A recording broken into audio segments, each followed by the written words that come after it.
السلام علیکم and welcome to my channel. کیسے ہیں آپ سب؟ امید ہے خیریت سے ہوں گے۔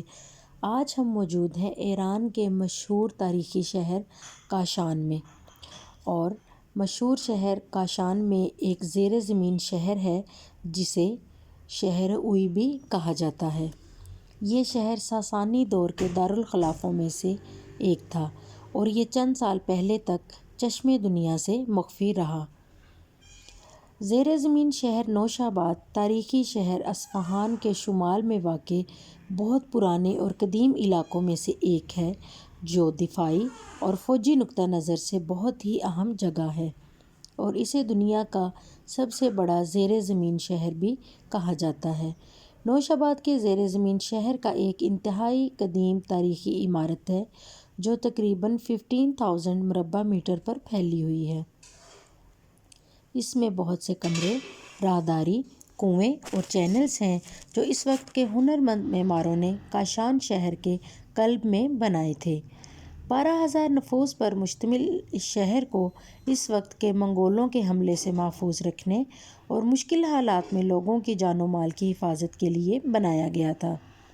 اس میں اگرچہ زیادہ عرصے تک رہنے کی گنجائش نہیں ہے، تاہم نوشاباد کے زیر زمین شہر نے مختلف ادوار میں بہت سی لوگوں کی جانیں بچائیں۔ مختلف ادوار میں ہونے والے حملوں کے دوران کاشان کے لوگوں نے زیر زمین شہر نوشاباد میں پناہ لی اور وہیں رہنے لگے اور کچھ عرصہ تک اپنی روزمرہ کی زندگی گزارتے رہے، لیکن شہر میں کبھی کسی شخص کی موجودگی کی کوئی آواز بھی محسوس نہ ہوتی تھی۔ حملہ آور جب بھی حملہ کرتے تو حیران رہ جاتے، اور اس طرح یہ جگہ ہمیشہ سے پراسرار بستی بنتی رہی۔ اس شہر کو مکمل ہونے میں کم از کم 500 سال لگے، یہاں تک کہ سلجوقی، صفوی اور قاجاری دور میں بھی لوگ اسے استعمال کرتے رہے۔ نوشاباد کاشان، جسے اوئی شہر بھی کہا جاتا ہے، ساسانی بادشاہ خسرو اول، جو کہ خسرو نوشیروان کے نام سے بھی جانا جاتا تھا، اس کے دور میں ساسانیوں کا دارالحکومت بھی رہا ہے۔ یہ شہر ساسانی دارالحکومتوں میں سے چونکہ ایک ہے جو کبھی کسی کے ہاتھ نہیں لگے، اور اس کے بارے میں 1385 ہجری تک کسی کو اس شہر کے وجود کا علم تک نہ تھا، یہاں تک کہ 1383 میں کاشان کے ایک شخص نے اپنے گھر کے صحن میں پانی نکالنے کے لیے کھدائی کی تو پانی تک پہنچنے کی کوشش میں اس نے اس زیر زمین شہر کو دریافت کیا۔ اس کے ساتھ ہی اس قدیم اور تاریخی شہر کے بارے میں لوگوں کو پتہ چلنے لگا اور یہ ہر طرف مشہور ہو گیا۔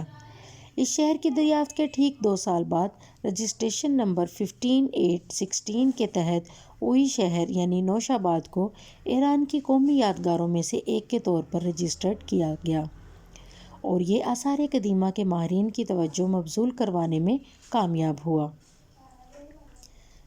اس شہر کو اوئی شہر کیوں کہا جاتا ہے؟ مشہور لغت نامہ دغدغہ کے مطابق اوئی ایک ایسا لفظ ہے جو کاشانی بولی میں اور فارسی زبان میں آہائی کے مترادف ہے۔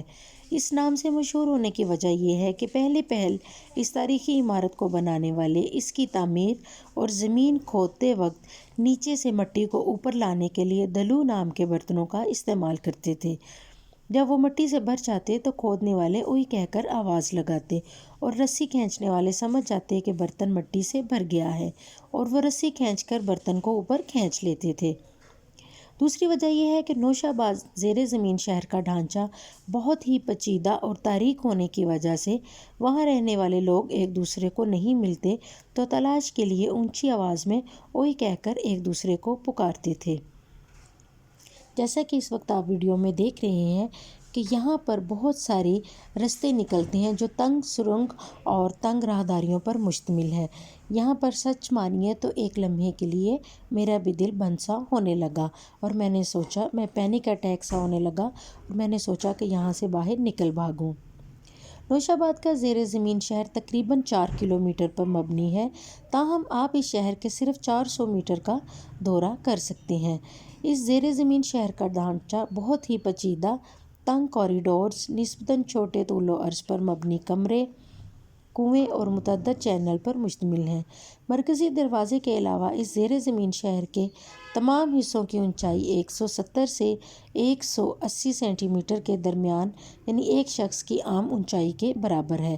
کئی جگہوں سے گزرتے ہوئے آپ کو نیچے جھکنا پڑتا ہے۔ جیسا کہ میرے ہسبینڈ، ان کی ماشاءاللہ ہائٹ بہت اچھی ہے، تو وہ تقریباً جھک کر ہی پورا رستہ عبور کرتے رہے۔ نوشاباد آباد کے زیر زمین شہر کی منزلوں کی اونچائی تقریباً 4 تا 16 میٹر سمجھی جاتی ہے اور یہ 3 منزلوں میں بنایا گیا ہے۔ یہاں غور طلب بات ہے کہ اس زیر زمین کو بغیر سہولیات کے ساسانی دور میں حیران کن انداز میں تعمیر کیا گیا، جس کی وجہ سے اسے دنیا میں ہاتھ سے تعمیر کردہ فن تعمیر کی سب سے بڑی مثال کے طور پر پیش کیا جاتا ہے۔ اس زیر زمین کی پہلی منزل راہداریوں سے بنی ہوئی ہے جو تعاقب کرنے والوں اور دشمنوں کو گمراہ کرنے کے لیے استعمال ہوتی ہے، اور دوسری اور تیسری منزل لوگوں کے رہنے، کھانے پینے کی جگہ اور پناہ گاہوں پر مبنی ہے۔ پہلی منزل میں داخل ہونے کا رستہ چھوٹا اور انتہائی تنگ ہے، جسے پہچاننا ہر کسی کے لیے آسان نہیں ہے۔ جب ہم اس کے اندر داخل ہوتے ہیں تو آپ کو اس کے اندر بہت سی راہداریاں اور بھٹیاں نظر آئیں گی، جنہیں حملہ آوروں اور پیچھا کرنے والوں کو گمراہ کرنے کے لیے بنایا گیا ہے۔ وہیں پر دیواروں میں بنے سوراخوں کو چھپنے اور آسانی سے فرار ہونے کے لیے بھی استعمال کیا جا سکتا ہے۔ جب آپ اس زیر زمین شہر میں داخل ہوتے ہیں تو نم مٹی کی خوشبو آپ تک پہنچتی ہے۔ تنگ راہداریوں سے گزر کر، جو ایک سے زیادہ افراد کے گزرنے کے لیے موزوں نہیں ہیں، آپ شہر کے اندرونی حصوں میں پہنچ جاتے ہیں۔ شہر کے مختلف حصوں میں وہ خالی جگہیں نظر آتی ہیں جو دوسرے حصوں سے چھوٹی ہیں اور ماضی میں بیت الخلاء کے طور پر استعمال ہوتی تھی۔ اگر کوئی اندر ہوتا تو دروازے کے سامنے پتھر رکھ دیتا تاکہ دوسروں کو پتہ چل جائے کہ یہاں پر واش روم بزی ہے۔ خاندانوں کے لیے ایک دوسرے سے الگ رہنے کے لیے جو جگہیں بنائی گئیں اور کمرے موجود ہیں، ان میں دروازے نہیں لگائے گئے، البتہ پرائیویسی رکھنے کی خاطر کمروں کو دیواروں سے الگ کیا گیا ہے۔ جب آپ اس زیر زمین شہر کے اندر جائیں گے تو اس کی دیواروں پر تباہ کن سیلاب کے اثرات دیکھ سکتے ہیں، جس نے نوشاباد کے زیر زمین شہر کے کئی حصوں کو اپنی لپیٹ میں لے لیا تھا۔ ان میں ایک جگہ ایسی بھی ہے جو سامان اور خوراک کے ذخیرہ کرنے کے لیے بنائی گئی تھی، جو ایک عمارت کے گرنے کی وجہ سے دریافت ہوئی۔ یہ سب ہمیں وہاں موجود ہماری گائیڈ نے بتایا۔ اس عمارت کی تعمیر کے دوران ایئر کنڈیشن کے معاملے پر اس طرح خصوصی توجہ دی گئی کہ زمین کی گہرائیوں میں آکسیجن کی فراہمی کو ممکن بنانے کے لیے ایسے چینلز بنائے گئے جو لوگوں کے گزرنے کے ساتھ ساتھ ہوا کے بہاؤ کو برقرار رکھنے میں بھی مددگار ثابت ہوں۔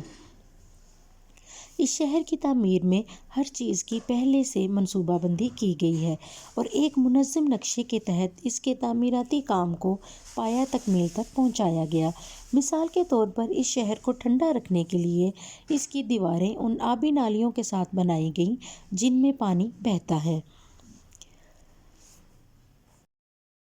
جب آپ زیر زمین شہر کے داخلی دروازے پر موجود سیڑھیاں چڑھیں گے تو آپ نوشا کیفے پر پہنچ جائیں گے، جو اسی لفظ سے ماخوذ ہے جس سے اس شہر کا نام لیا گیا ہے۔ یہاں پر مقامی چائے پیش کی جاتی ہے، جس کو مشرقی مصالحوں کے ساتھ چینی بھی ملائی جاتی ہے اور اسے تیار کرنے میں تقریباً 5 گھنٹے لگتے ہیں۔ کاشان ایک تاریخی شہر ہے جس میں بہت سے پرکشش مقامات ہیں۔ ہم آپ کو اس قدیم شہر کے کچھ پرکشش مقامات کے بارے میں ویڈیوز میں ڈیٹیل دیتے رہیں گے۔ اگر آپ ہمارے چینل پر نئے ہیں تو آپ جا کر وہاں پر موجود اور بہت ساری ویڈیوز دیکھ سکتے ہیں، جہاں پر ہم نے ایران کی تاریخی اور قدیم عمارتوں کے بارے میں ڈیٹیلز دی ہیں۔ امید ہے یہ ویڈیو آپ کو پسند آئی ہوگی۔ اگر آپ کو پسند آئی ہے تو اپنی پسندیدگی سے ہمیں آگاہ کیجیے اور چینل کو سبسکرائب کر دیجیے۔ اللہ نگہبان۔